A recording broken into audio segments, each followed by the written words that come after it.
the more healthy skeletal muscle mass an individual has, the more that they are physically active, the more myokines they secrete to help temper the immune system and to help limit inflammation over the long term. Dr. Gabrielle Lyon is a board-certified family medicine physician and fellowship-trained physician in nutritional sciences and geriatrics. She's the author of the new hit book, Forever Strong, a new science-based strategy for aging well.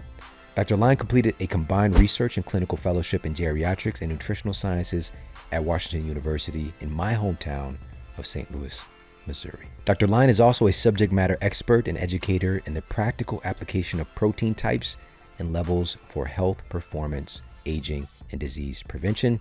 This is round 3, all right? And in trilogies, one of them jumps to mind for this particular conversation, Rocky 3.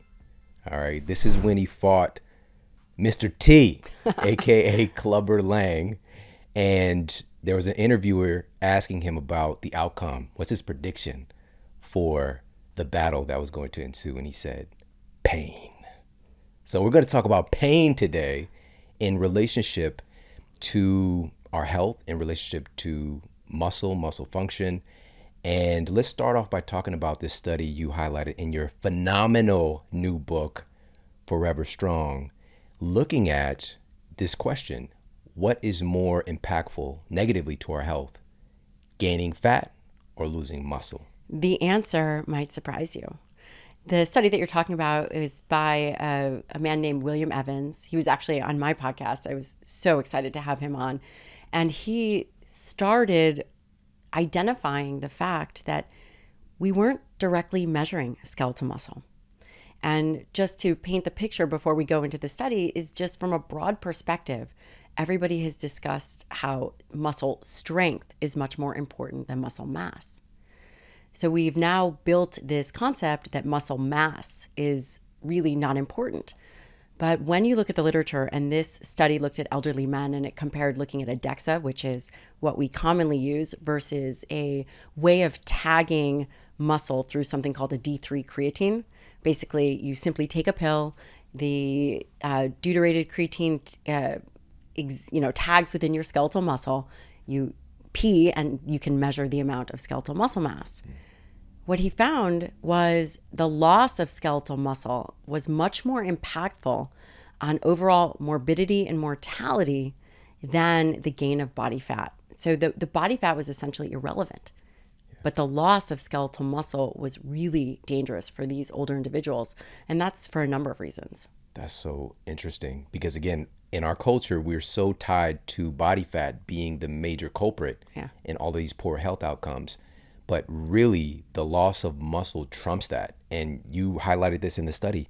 The loss of performance, obviously, loss of function, poor metabolic health as well is going to be one of these outcomes. And I want to talk specifically about pain and inflammation because some of the insights that you're sharing in this book regarding muscle and inflammation and just our body's ability to handle itself in the face of damage or infections and things like that. So let's talk a little bit about that. Yeah, well, first I have to say thank you so much for bringing up that study. There are hundreds of studies in that book, and for you to pick that one as something that is really important is commendable, because it really changes the way that we think and understand skeletal muscle.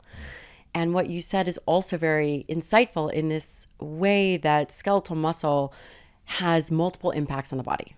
And when we think about mobility and we think about it as a metabolic sink, in the face of obesity, which that's what we all talk about, is this concept of how obesity is driving all these illnesses. And again, obesity is a side effect of unhealthy skeletal muscle.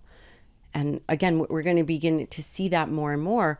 Skeletal muscle in and of itself as an endocrine organ is very valuable, especially when we think about pain and inflammation, and contracting skeletal muscle allows this interface with the immune system through these hormones called myokines. And there's hundreds of different myokines, and some of the original research on this came out of Pedersen's lab in Copenhagen, and still to this day, she is a immunologist, an exercise immunologist. So she's an immunologist, an MD, as well as a PhD in exercise immunology, and she looks at the interface between skeletal muscle and the immune system. The more healthy skeletal muscle mass an individual has, the more that they are physically active, the more myokines they secrete to help temper the immune system and to help limit inflammation over the long term. So number one, there's a high probability that we're carrying more, and it's not just about strength, as you pointed out earlier. No. It's about actual muscle mass on our frame. We're going to have increased resilience, not just against injury, but also things like infections, things like chronic diseases as well. You mentioned our muscles being like a metabolic sink. Yeah.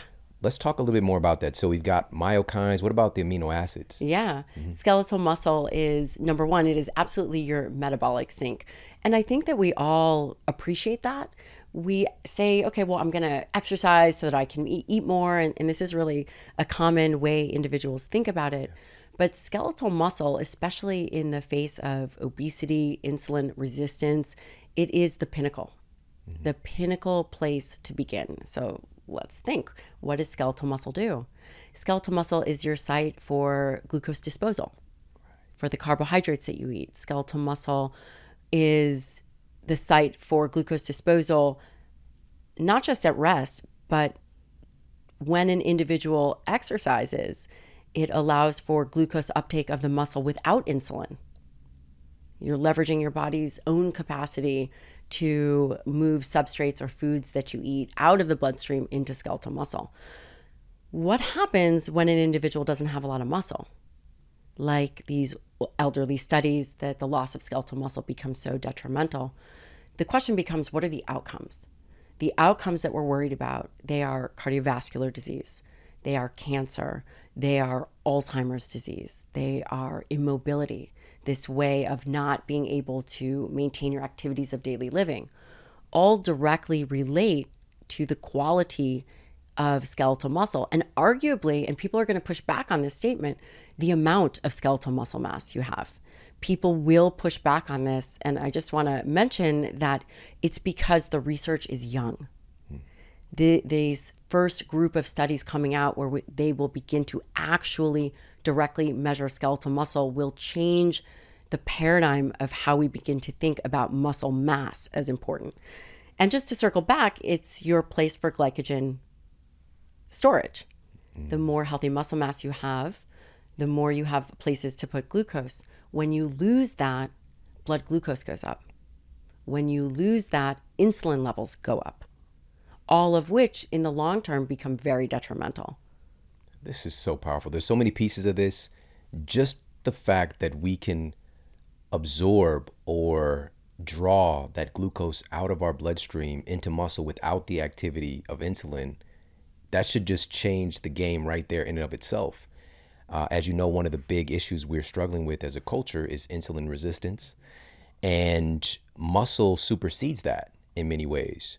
And not only that, being a reservoir for these powerful myokines, basically, I'm just going to consolidate it. Yeah. Stress, if we're talking about stress resilience, our muscles are really a reservoir for anti-aging compounds. I would agree with you. And I think that we're still learning so much more about it. And we do need to shift this to become the focal point.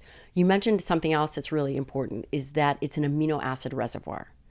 And basically, there's data to support that the more healthy muscle mass you have, the greater your survivability against nearly any kind of morbidity and mortality. And let's just take cancer. One of the reasons individuals die of cancer is because of cancer cachexia, which is muscle wasting, this highly catabolic state, directly related to the amount of muscle mass you have. So when you are younger, like I look at your son, he's been training forever. He is doing and, taking care of the actions that set him up for a much stronger trajectory of aging. Yeah. And the crazy thing is, this used to just be a part of our culture. We would develop muscle. We were active. We were lifting heavy things. We were moving, doing a lot of activity through the day, but we've become more and more and more sedentary, especially in the last few decades. And again, the big ramification, yes, we see the outer appearance of fat gain, but your research indicates clearly the biggest villain in this whole equation is our loss of muscle. Yeah. So I want to ask you about this. There's something you mentioned throughout the book, basically chubby muscles. All right. So Yeah. we know about visceral fat, we know about subcutaneous fat, but there's an integration point. And I wasn't taught this in my university education, that fat and muscle are really kind of intimately connected. Yeah. We have this intramuscular fat. Intramuscular fat. Let's talk about chubby muscles. That is, first of all, I've been reading this for a very long time and studying these things. I have never had someone say chubby muscle. So it's what I do. Pretty creative there. Skeletal muscle, when you have healthy skeletal muscle, think about it as a fillet. When you have unhealthy skeletal muscle, you think more about it as a ribeye. Unhealthy skeletal muscle gets elevated levels of intracellular fats. This really changes not just the composition of healthy skeletal muscle, but its ability to do its job. When muscle is infiltrated with fat, it changes its strength, it changes its connectivity over time, it changes its resilience, and that's from the physical architecture. The physical architecture of the muscle changes. And the trajectory of that is something that we see through this concept of sarcopenia or obesogenic sarcopenia. Sarcopenia is this idea that we lose muscle mass and function. And less known, which by the way, that ICD-9 code, that classification of disease, only came about in 2016. That's super recent. That's crazy. The identification and classification of the loss of muscle mass and strength came out in 2016. All right. I mean, that in and of itself is so impactful. And this idea that chubby muscle it's not just one day you get chubby muscle. Yeah. The changes in skeletal muscle will happen before you see any subcutaneous or visceral fat. Skeletal muscle changes. There's some early data when this concept of insulin resistance in skeletal muscle started out of Yale, and they looked at healthy, sedentary 18-year-olds. No excess body fat. Healthy, sedentary, yes, already. You caught oxymoron. It. The oxymoron. And what they found was those individuals were already showing signs of insulin resistance without any outward signs of gaining weight. Yeah. It's happening below the surface. It's happening below the surface. It's also happening before we recognize it.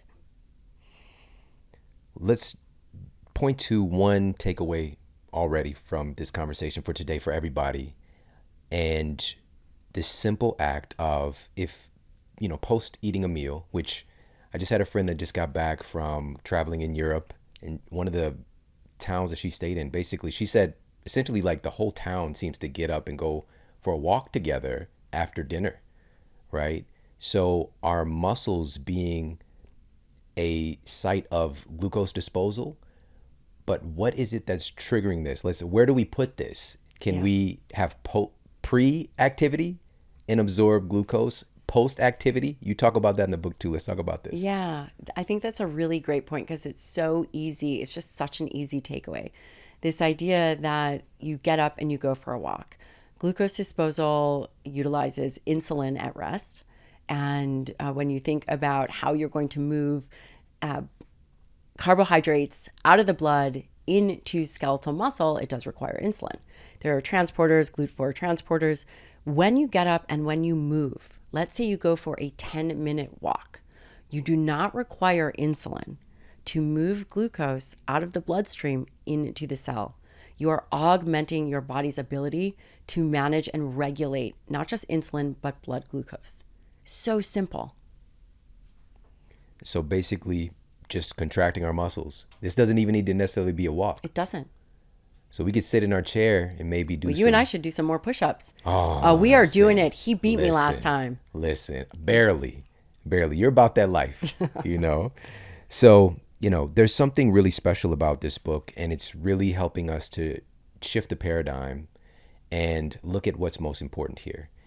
And one of the things, again, it's shocking that this was just 2016, as you mentioned, where this kind of revelation is coming forward. And to have a work like this at this time, and for us to start to shift focus, because what you're doing is really putting the power into our hands. Yes. Because what's so special about muscle is that we can make it. I can't think of another organ system where you can consciously control through voluntary action its ability to grow.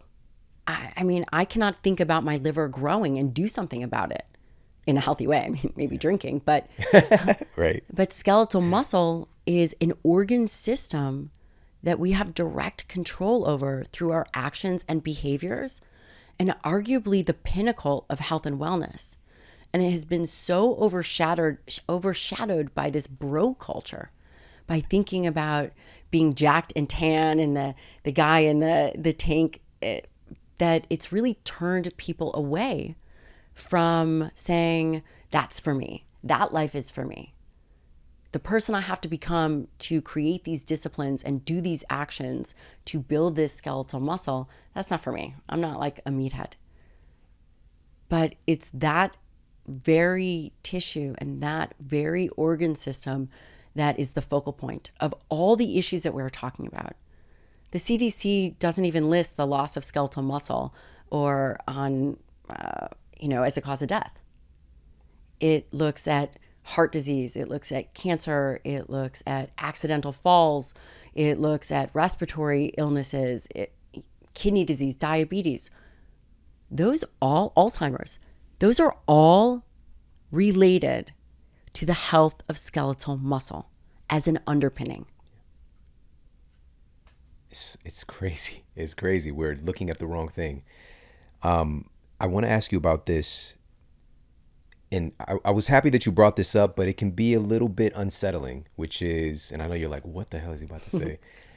I already know. You did share some data on it essentially being difficult once we venture into loss of muscle or having chubby muscles. It can be more difficult for our bodies to manage inflammation and also to having difficulty gaining muscle. Yeah. So let's talk a little bit about that.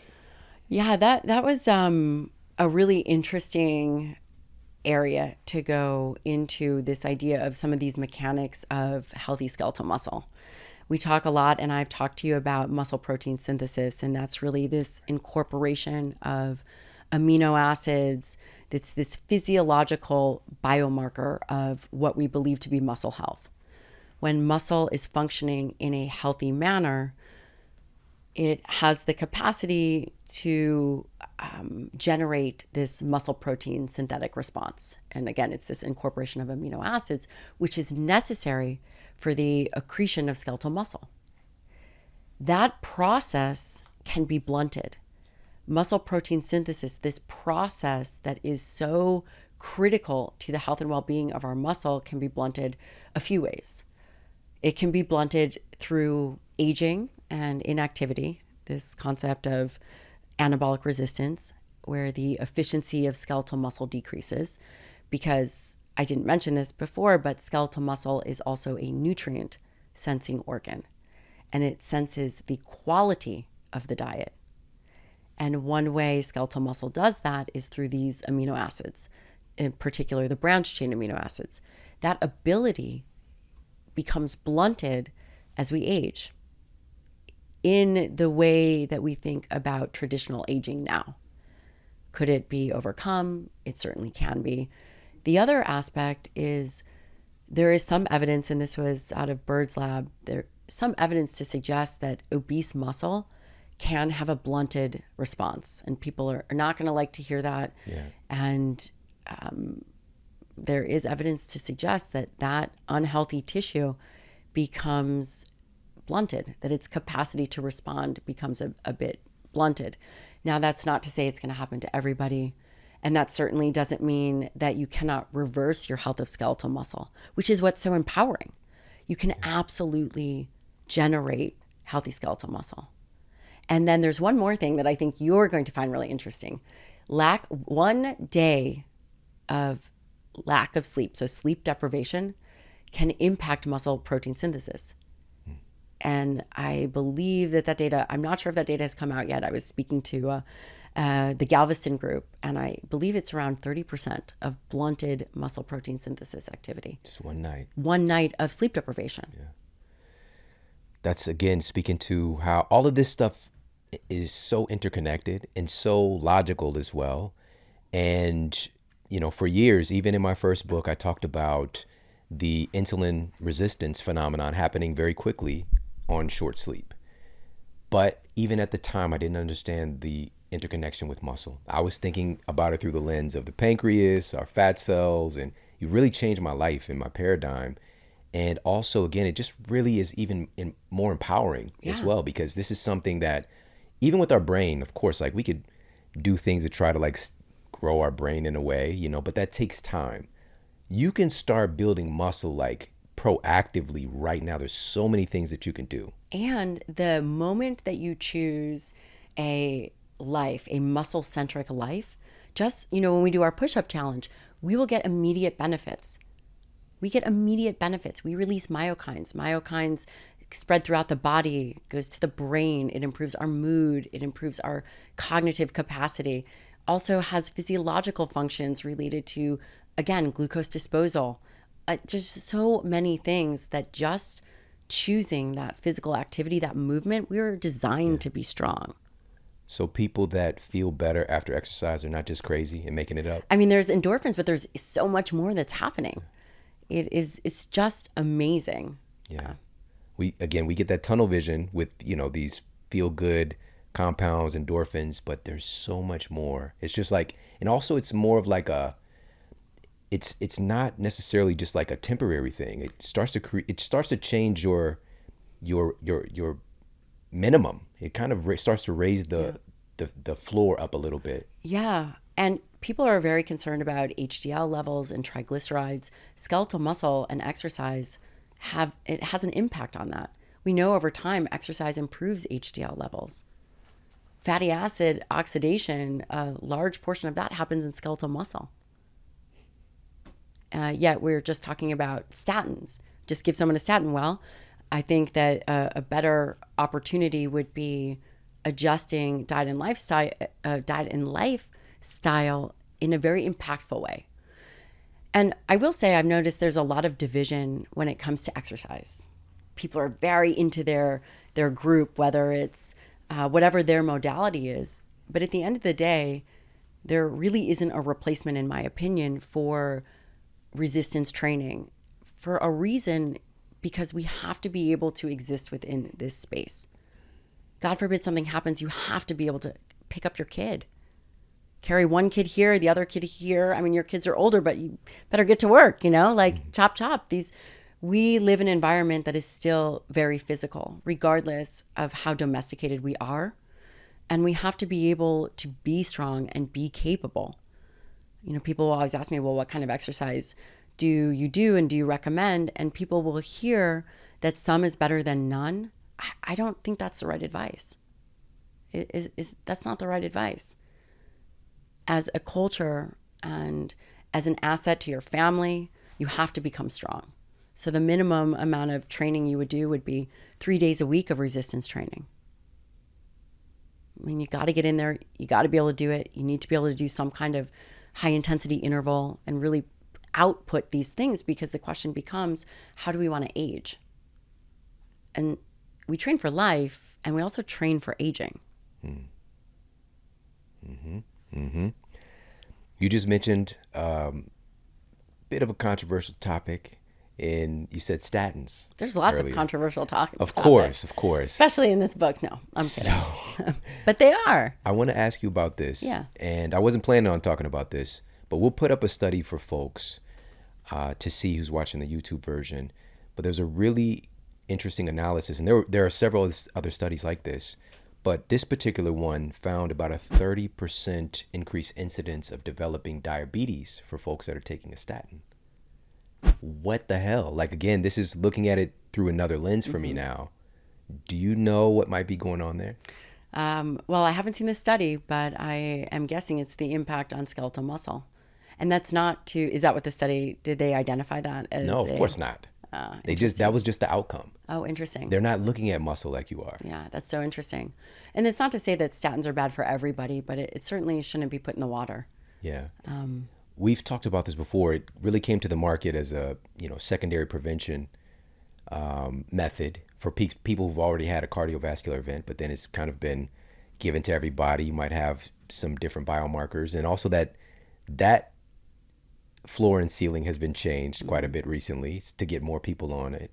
And of course, there's a spot for everybody for different things. It just depends on you and where you are in your life cycle, your various lifestyle factors, your genes, whatever, all this different stuff. But it's become one of those things that's been like a real blanket treatment.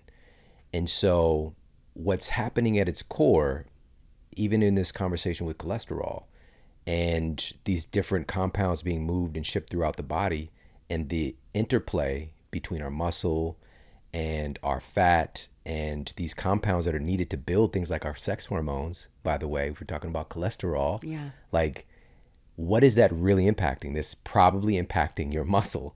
And that's really what's at the heart of that increased incidence of diabetes. Yeah. I'm going to take a look at it. You send it on over. Let's see if we can contact them, and I'm sure they've got some kind of metrics. Yeah. Chances are they're not looking at that. They're definitely not. Definitely not. It's just like, so this is a game changer, because as soon as you started talking about this, and bringing in the portion with the statins, I immediately thought about what is that doing to our sex hormones, right? Testosterone, other things let's talk about that a little bit. What about hormones that we typically identify in building muscle, like testosterone, like HGH? What do you got for us on that front? Well, I will say that the use of anabolic hormones has been so controversial, and it's so fascinating.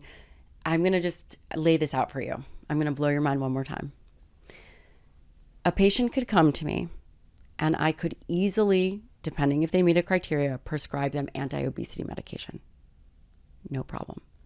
If someone came to me and said, my numbers are normal, but I want to be stronger, and I want stronger, healthy skeletal muscle, do you think that I would have the same liberty to prescribe testosterone or an anabolic agent to them? Probably not.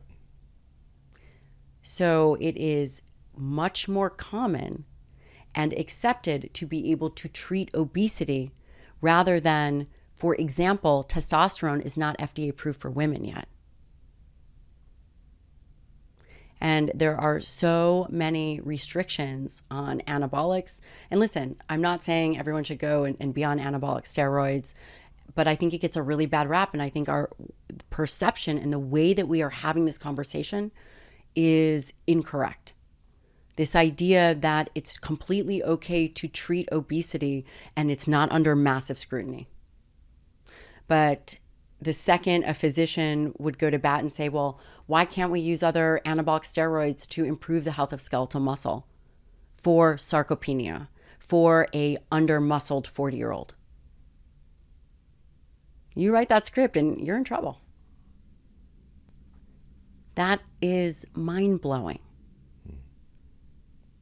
Yep.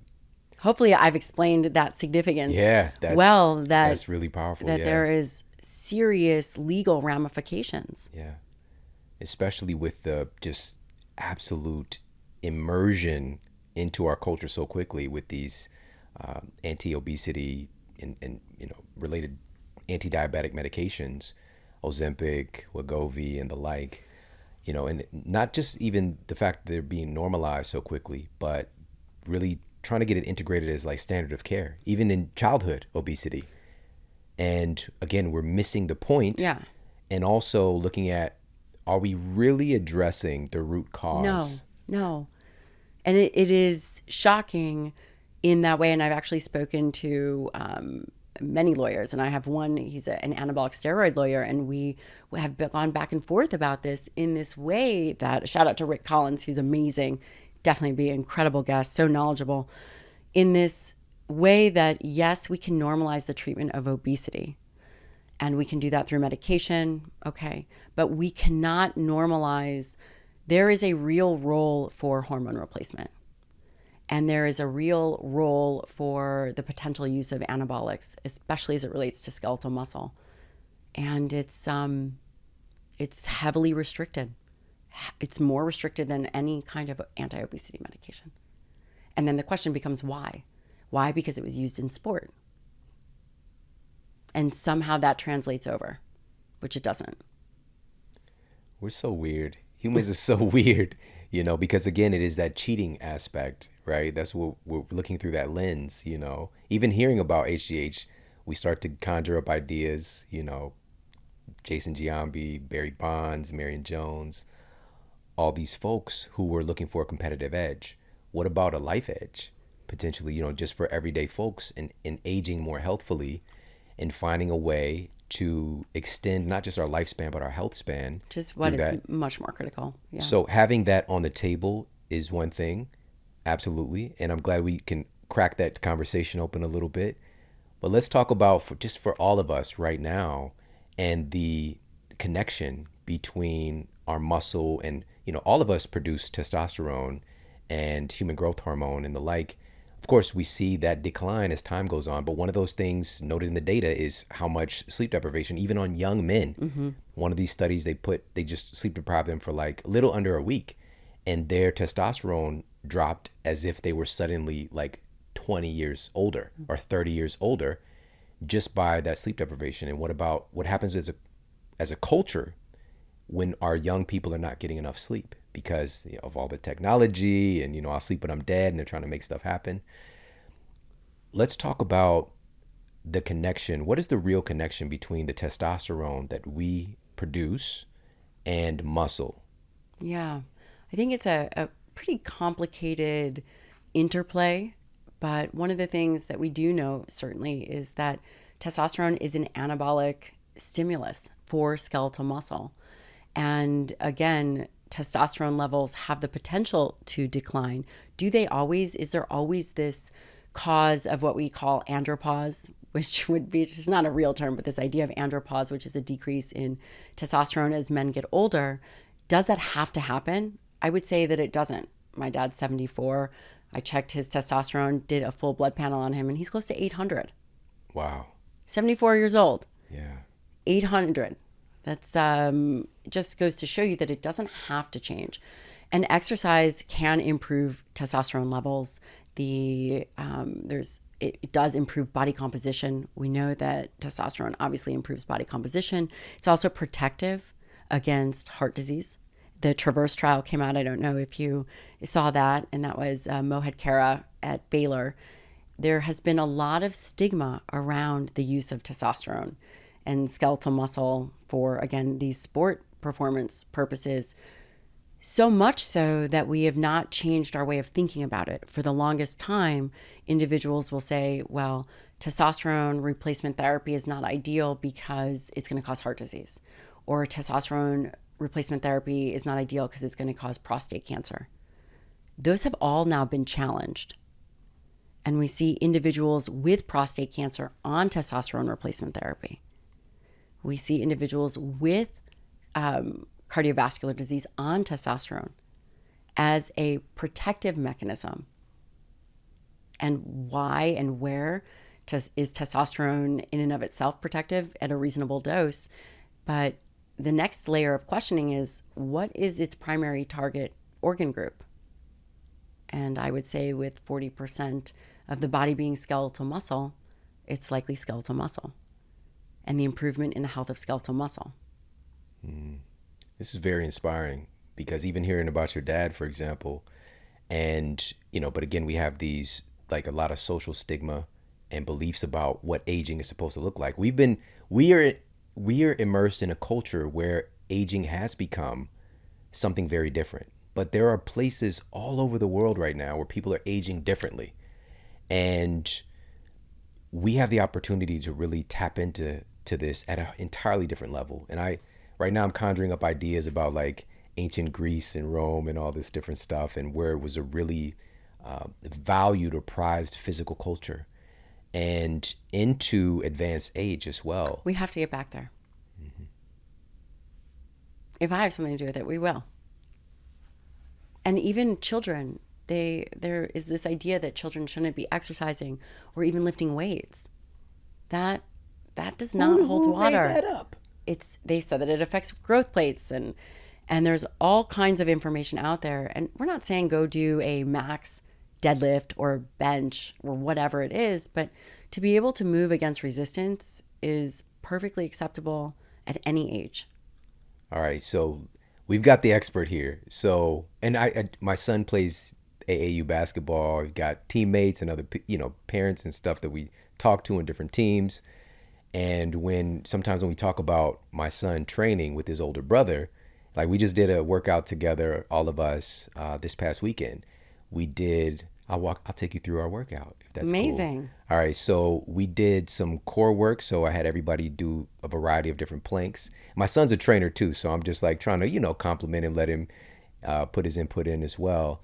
And so him and I were doing, planks with a stability ball, just kind of getting that region fired up a little bit. My wife and my son were using a mat. And then we did some farmer's walks. Perfect. Right? So love that. Grabbing some, from the, on it, we've got the primal bells, the chimp, the howler monkey, the orangutan, and the big gorilla. I have my son do the big gorilla, and walking down to the end of the block and walking back with the other hand. So, and my wife, she was just like, the next day, her obliques were so sore and da-da-da. She's like, I'm playing when I'm not working out with you guys. And then we went from there we did some offset lunges. So we're, using a mace, going one side, amazing. Flipping it over. And then we pulled the sled out and started doing, some forward pushes and then walking backwards, with the implement so we can handle, use the handles. One arm as well. We dragged it back with one arm. So all of this core work was happening, a lot of lower body integration, upper body. You are training exactly how I would train. Yeah. So we do that workout on a Sunday, something very similar. Yeah. And, to share that with a parent, you're like, oh, my youngest son just did, well, isn't that going to affect his growth? My son's the tallest kid on the team. No. Like, it's crazy. He's the tallest kid on the team. And but it's not just about that. It's about us addressing this, what is it? This myth. It's a myth, yeah. Can we talk a little bit about that to help the free parents' minds? Yeah, and I put some of the data in the book, some of the recommendations, and a little bit about where that came from. In the book, this idea that individuals shouldn't be lifting weights when they're younger because it's going to stunt their growth. None of that's true. In fact, if anything, when you are younger, you are priming the muscle that you have. You are priming its health. It is extremely important to do that. And it can actually be done with weights. I have a little over 2 and a 4-year-old. They have their own little weights. They are moving them around. They are doing yoga. They are doing push-ups with us. They are doing squats. They are running with us. They are training with us. And that is very valuable because the tissue is very, it's like plastic. It's highly pliable. Mm-hmm. It's a highly pliable, I suppose plastic isn't pliable. It's a highly pliable tissue. And the health of that can really be leveraged over time, this idea of muscle memory. Sometimes they talk about motor recruitment and neurological training, but healthy skeletal muscle that has been trained will always be easier to get back those gains than to have never have done it before. Yeah. And doing it when you're young, you build a reservoir of this tissue. Really important, and it's a narrative that does need to change, certainly. Yeah, thank you for this. I'm so happy that I get to ask you about this because, again, this is one of those things that we're so worried about the wrong thing. Yeah. Instead of worrying about insulin resistance in our children and, the ultra processed food and all the things that are really hurting them, we're like, oh no, I shouldn't have my kid, lifting weights or whatever the case is. But we've evolved, our children as well, evolved lifting heavy things, carrying things, and doing a ton of squats each day. Yes. But we've created a culture where their lifestyle is now largely sedentary as well. Just the fact that we take our kids who are just teeming with energy and making them sit down all day for hours a day in order to learn and fit into society, which we know the data now, we're churning out a lot of unhealthy, unadjusted people recently in these recent generations. And not to mention this skyrocketing rate of chronic diseases. I was just going to say, even with children. Yeah, I think it's happening early and earlier. Tripled since, I have to look, I put it in the book, but I think it's tripled since the last maybe 2018.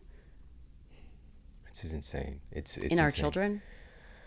And then we're worried about, should my kid be, do they want to pull up, But again, even that, just being able to handle their own weight, right?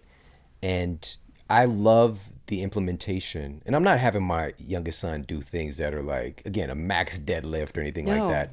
But he is challenging himself. And you see it. You see the change, the development that's taking place with him. And it's just making him feel, and we can't overlook the mental benefits, right? And just seeing him having this stronger presence and feeling more capable, right? Yeah. That happens for us too. Let's talk about that. So muscle is a currency. I think muscle is a currency for life. What's interesting about currency is usually something that can be bought, it can be sold, it can be traded for. Skeletal muscle is your body's wellness currency. It has to be earned. The person you become to forge muscle is a resilient, courageous, capable human in nearly all domains. I have never had a patient say, well, I feel worse off now that I have more skeletal muscle. Yeah. This is an action that will never be a detriment. Having more skeletal muscle that is healthy will never be a detriment. And, you think about how proud our younger, individuals, our children can be because they earn something. This is something that it can't be taught or transmitted. They have to take the action in the arena to prove to themselves that they can do it. Yeah. And that is just, it's so powerful. I mean, I can't Botox my bicep. It's currency that has to be earned. When it boils down to it, again, we're just becoming more human. That's what you're talking about. And giving us the science to direct our focus to something that is much more empowering, really. Yeah, I want to mention something that I haven't really spoken about on any podcast before. And that is the historical aspect of how we got to where we are. I had to edit a lot of this stuff out of the book. The book was already 400 pages. But after the Great Depression, the U.S. was really malnourished. And that was kind of on the heels of going to World War II, of this potential World War II.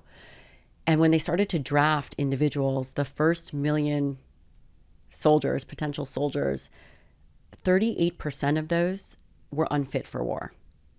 They were either overweight, they were like flabby. They didn't say overweight, they said they had flabby muscles, or they had no nutrition. They didn't have teeth, they just were not physically capable for war. This was at a time where the United States was at risk for losing everything. Their back is up against the wall. What happened next was they began to address diet. And again, right before this, it was kind of like, well, this vitamin deficiency, they knew about calories, but they knew about macronutrients, but they didn't really know about the quality of foods. Their back is up against the wall. Everybody is unfit for war. Almost 40% of the male population is unfit for war because they have flabby muscles. Roosevelt did this whole big push. It was so serious that they started an initiative. This is kind of like around the RDA. They put up 2 posters. This was like wartime. One poster was, "Are you going to help Uncle Sam?" And the other was, "Are you going to help Hitler?" In the poster in the 40s, when they needed to help Uncle Sam, where this was real, it was, you needed to have a high protein lunch. You needed to have liver and beef and chicken and eggs. You needed to have salt in your food and your water. You needed to limit processed foods. You needed to have fruits and vegetables. In the 40s, it was all about muscle health. To help Hitler, it was eat processed foods, don't have salt, don't eat beef and liver. They were really into liver for lunch, and they recognized that these foods really helped muscle, the goal was to have a capable society and a strong society. When their backs, when the US's back was up against the wall, when they were at risk of losing everything, they implemented strategies that tied individuals to be strong and moral humans to help the world. The recommendations that we have now completely thrown out. And I encourage everyone to look at some of this history. They encouraged people to also there was a time where they, once they were healed, to do victory gardens. So then there was kind of this transition to really maintain all this high quality food for the soldiers. Mm-hmm. And now we see a different narrative when we are not necessarily at war with other countries, but a financial war within ourselves of who stands to profit. And that is a very fascinating, important conversation, because we are no longer having an empirical conversation about data in general. We are having a conversation about morality and what does it mean to be a good human. If, do you see what's happened is everything is now very convoluted in kind of this processed food landscape. Yeah. And of course, there's a lot of profits being made off of our ignorance and our suffering, unfortunately. That was tying in a larger mission to what you're doing, right? Because for a lot of us, just it being about ourselves isn't enough. And that's okay, because we're social creatures. And so that motivation of doing this for something bigger, for your country, for the world, we can use those same psychological leverages today, but those things are being leveraged differently today. That makes us, unfortunately, more disconnected, more disempowered, and more easily manipulated. And again, I always like to have this moment of just look at the results. Look at our state of health right now. We're not doing well. Something is awry. Something is seriously wrong. And thanks to your work, we're getting something we can proactively focus on. And so I want to ask you about this as well, because at the end of the day, it's about what can we do.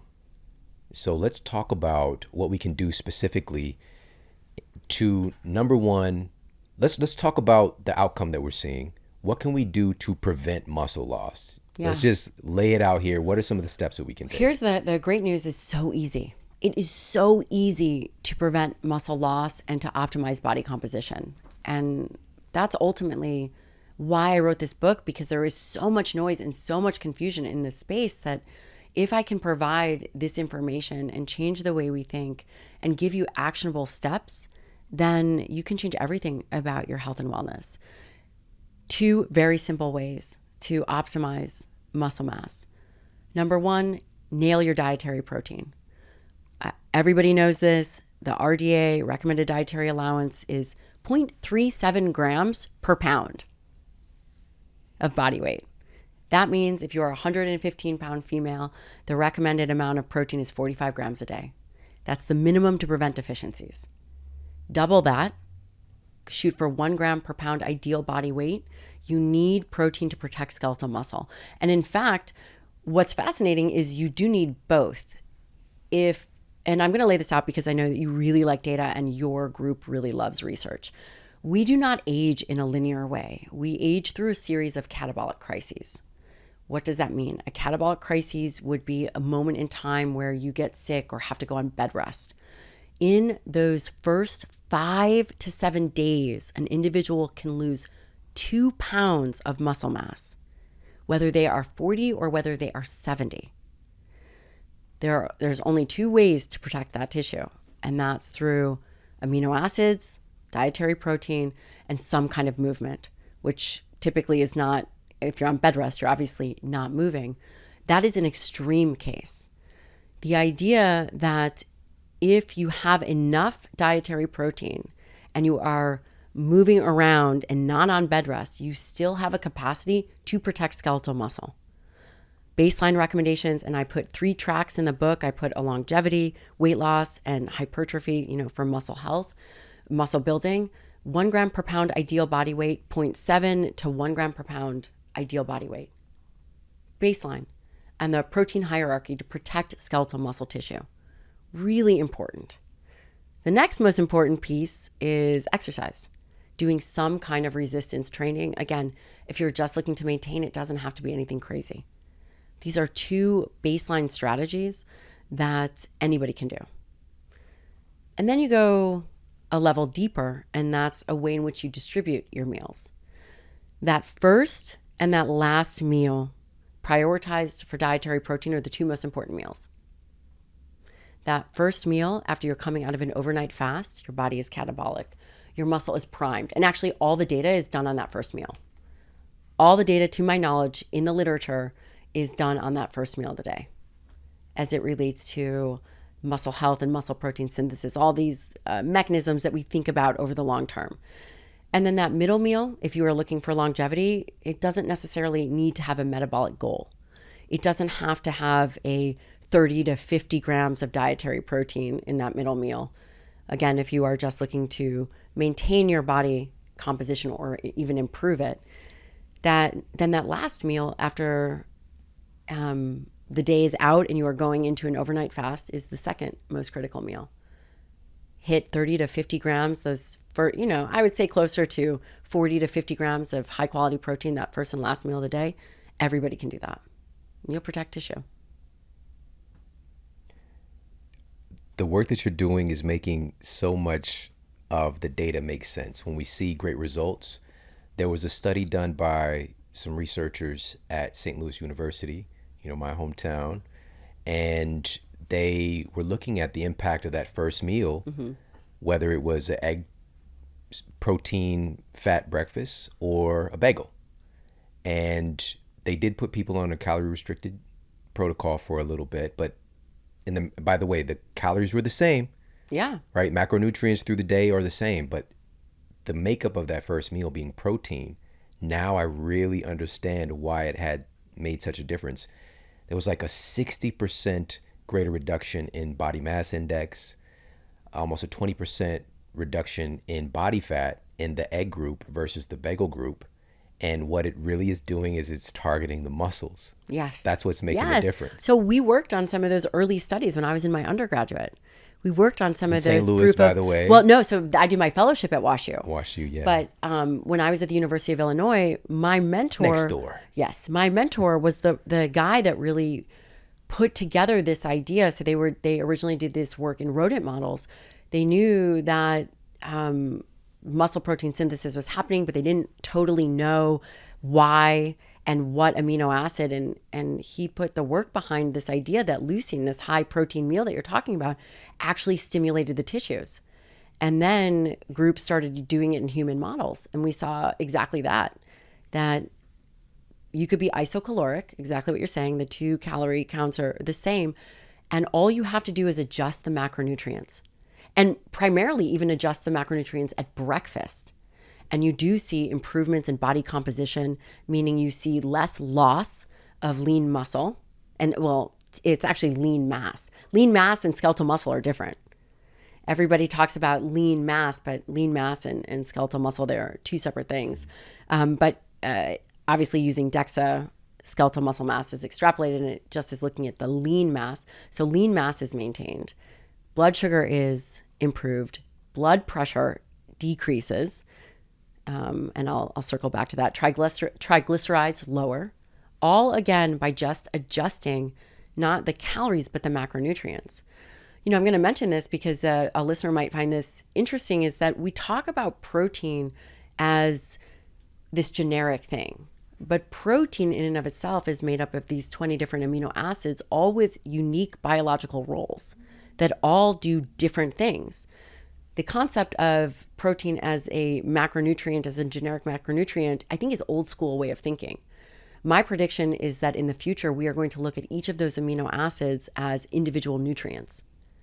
Leucine, lysine, methionine, they're all individual nutrients with individual needs in the body. And particularly for muscle health, we talk about this amino acid leucine, which is the whole goal of, again, this breakfast meal that you're talking about. If there's 40 grams of dietary protein with that breakfast meal, it stimulates the machinery of skeletal muscle. And again, it's very clear in the literature the importance of dietary protein. I think less clear, but is going to be coming to the forefront, is this idea of these individual amino acids having individual needs and being specific nutrients that when we look at the back of a label, we can't just look at protein. We look at the back of a label, it shows sugars, it shows fibers, it shows fats, it shows saturated fat, but you look at the label, it just shows protein. Yeah. That's really doing it a disservice. Yeah. We should be asking the makeup of that protein. Yeah, or at least the 3 major limiting essential amino acids that are important for health and well-being. Yeah. So all, quote, protein products are not created equal. No, and there's ways in which the food industry can hide what's in the label.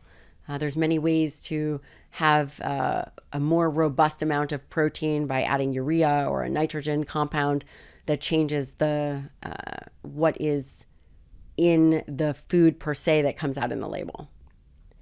What's so cool about this book as well, of course, is you have us specifically, you're telling us what to eat, where to find the highest quality proteins that have the specific amino acids that are geared towards the result that we're looking for with muscle.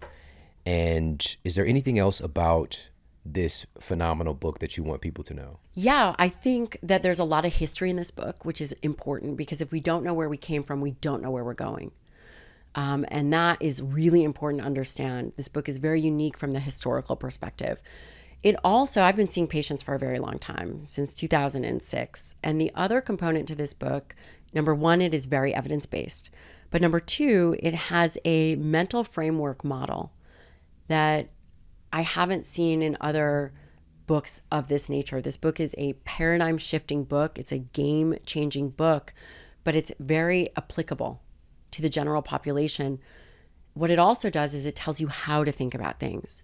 Being a good physician, you recognize patterns of diseases. You recognize patterns of things and systems. But being effective as a physician requires you to recognize patterns of people. When you recognize patterns of people, you can see what levers to pull and how they most importantly need to leverage themselves. And so that's included in the book with recipes and workouts and all the things. It's a book for everybody. Love it. Absolutely. Forever Strong.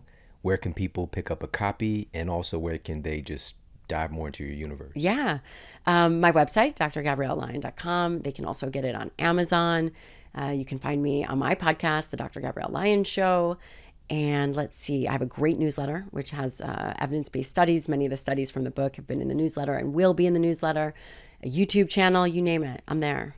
Awesome. This is an important addition to your library for your health, for your well-being, for your mental health. The list goes on and on. This is a very, very special book, Forever Strong. Make sure to pick up your copy. Thank you so much. Dr. Gabrielle Lyon, everybody.